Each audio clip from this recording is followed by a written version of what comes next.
Hi friends, welcome back to channel. எல்லோரும் எப்படி இருக்கீங்க? கண்டிப்பாக நல்லா இருப்பீங்க நம்புகிறேன். இன்றைக்கி நம்ம சேனலில் டே டு டே லைஃப்பில் எல்லாருக்குமே ரொம்ப யூஸ்ஃபுல்லாக இருக்கக்கூடிய கிச்சன் டிப்ஸ் அண்ட் ட்ரிக்ஸ் தான் ஷேர் பண்ணியிருக்கேன். ஸோ வீடியோவை ஸ்கிப் பண்ணாமல் ஃபுல்லாக பாருங்கள். நீங்கள் இன்னும் நம்ம சேனலை சப்ஸ்கிரைப் பண்ணலைன்னா இப்போவே சப்ஸ்கிரைப் பண்ணிக்கோங்க. கூட இருக்க பெல் சிம்பலையும் கிளிக் பண்ணிக்கோங்க. அப்போ தான் நான் போடக்கூடிய வீடியோஸ் உங்களுக்கு நோட்டிஃபிகேஷனாக வந்து சேரும். இப்போ வாங்க வீடியோக்குள்ளே போகலாம். ஃபர்ஸ்ட் டிப் என்னென்னு பார்க்கலாம்.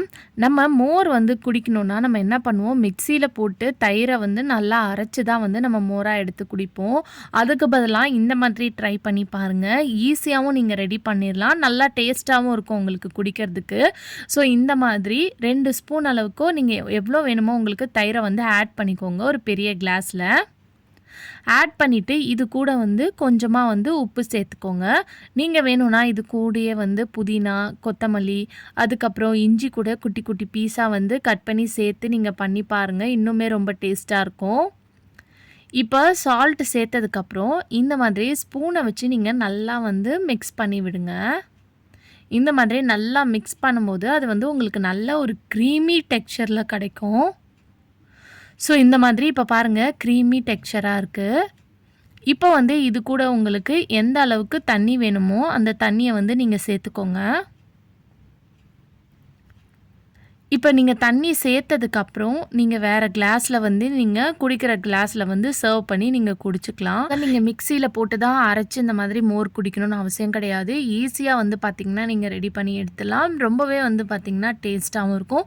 கரண்ட் இல்லாத சமயத்தில் கூட பார்த்திங்கன்னா நீங்கள் மோர் அடித்து குடிக்கணுன்னா இந்த டிப்பை ஃபாலோ பண்ணிக்கலாம். கண்டிப்பாக ட்ரை பண்ணி பாருங்கள்.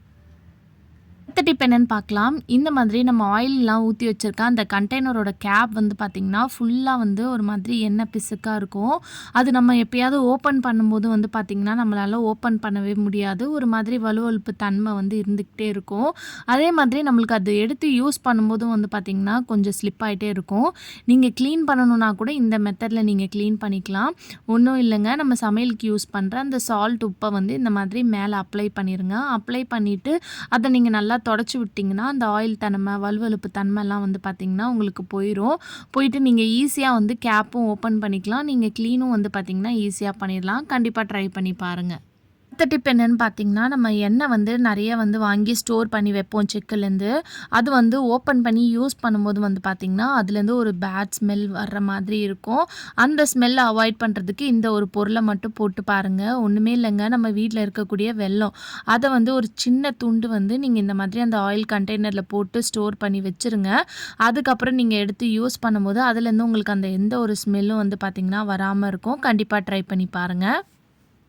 அடுத்த டிப் நம்ம மேட்ச் பாக்ஸ் எல்லாருமே யூஸ் பண்ணுவோம்.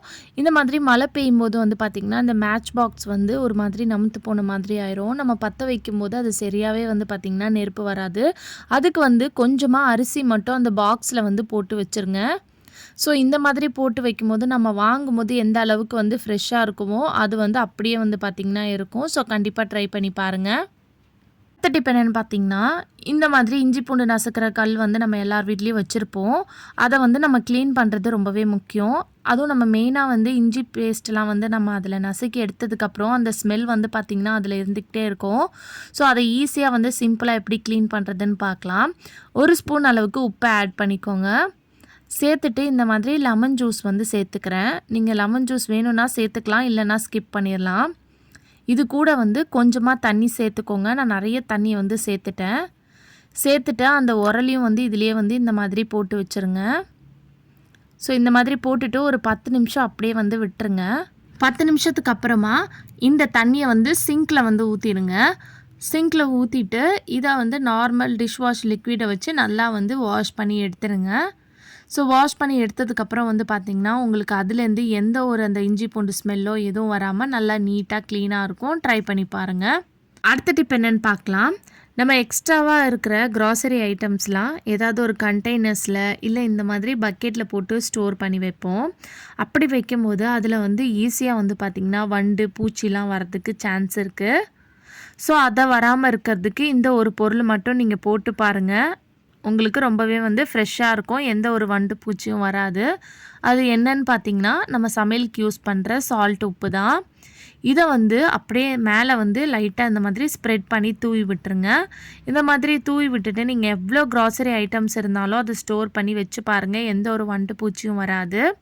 அதே மாதிரி நம்ம ஓப்பன் பண்ணிவிட்டு இந்த மாதிரி கிளிப் போட்டு வச்சுருப்போம் சில ஐட்டம்ஸ்லாம், அதை கூட நீங்கள் இதே மெத்தடில் வந்து ஸ்டோர் பண்ணி வைக்கலாம். ட்ரை பண்ணி பாருங்கள். இந்த டிப்புக்கு ஒரு சின்ன கிண்ணம் தான் எடுத்திருக்கேன். இதில் வந்து 2 ஸ்பூன் அளவுக்கு வினிகர் வந்து எடுத்துக்கோங்க.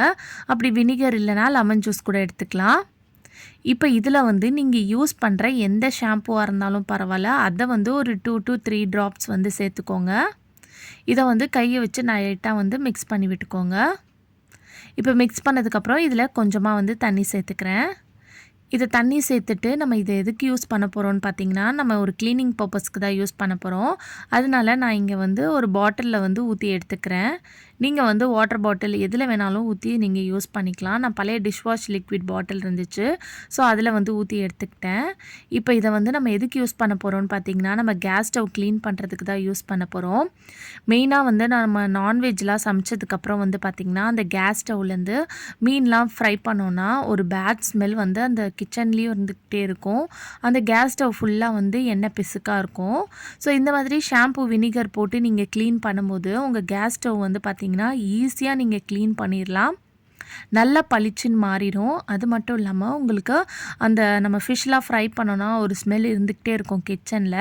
நம்ம இதில் ஷாம்பு சேர்த்து நம்ம க்ளீன் பண்ணுறனால அந்த ஸ்மெல்லெல்லாம் வந்து பார்த்திங்கன்னா நம்மளுக்கு எடுத்துரும். நல்ல ஒரு ஸ்மெல் வந்து பார்த்திங்கன்னா இருந்துக்கிட்டே இருக்கும் கிச்சனில்.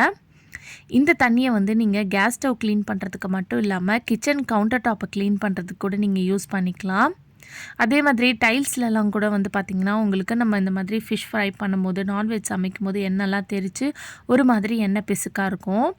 அந்த டைல்ஸில் கூட இந்த தண்ணியை லைட்டாக நீங்கள் ஸ்ப்ரே பண்ணிவிட்டு ஒரு 5 நிமிஷம் அப்படியே விட்டுட்டு அதுக்கப்புறம் தொடச்சி எடுத்திங்கன்னா உங்களுக்கு க்ளீன் ஆயிரும். இப்போ இந்த கேஸ் ஸ்டவ்வில் லைட்டாக தண்ணி தெளிச்சுட்டு நான் ஒரு கிளாத்தை வச்சு நல்லா தொடச்சி விட்டுட்டேன். தொடச்சிட்டு ஒரு ட்ரையான கிளாத்தை வச்சு நீங்கள் தொடச்சாலே போதும், நல்லா பளிச்சுன்னு மாறிடும். ட்ரை பண்ணி பாருங்கள். அடுத்த டிப் என்னென்னு பார்க்கலாம். நம்ம ஃப்ரிட்ஜில் வந்து நிறைய பொருட்கள் வந்து பார்த்திங்கன்னா வச்சுருப்போம்.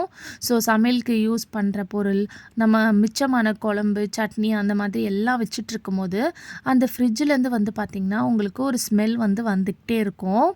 ஃப்ரீசரில் கூட வந்து பார்த்திங்கன்னா நம்ம நான்வெஜ்லாம் வந்து வச்சுருப்போம் இல்லையா, அது எடுத்ததுக்கப்புறம் அதுலேருந்து அந்த ஸ்மெல் வந்து பார்த்திங்கன்னா போகாமல் ஒரு மாதிரி அந்த ஸ்மெல் இருந்துக்கிட்டே இருக்கும்.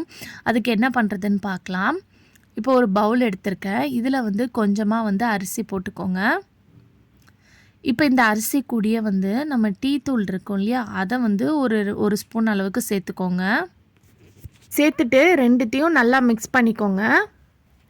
இந்த மாதிரி மிக்ஸ் பண்ணிவிட்டு நீங்கள் ஃப்ரிட்ஜில் வச்சு பாருங்கள். ஒரு ஓரமாக உங்கள் ஃப்ரிட்ஜில் எந்த அளவுக்கு பேட் ஸ்மெல் இருந்தாலும் அது எல்லாத்தையும் வந்து ரிமூவ் பண்ணி கொடுத்துரும்.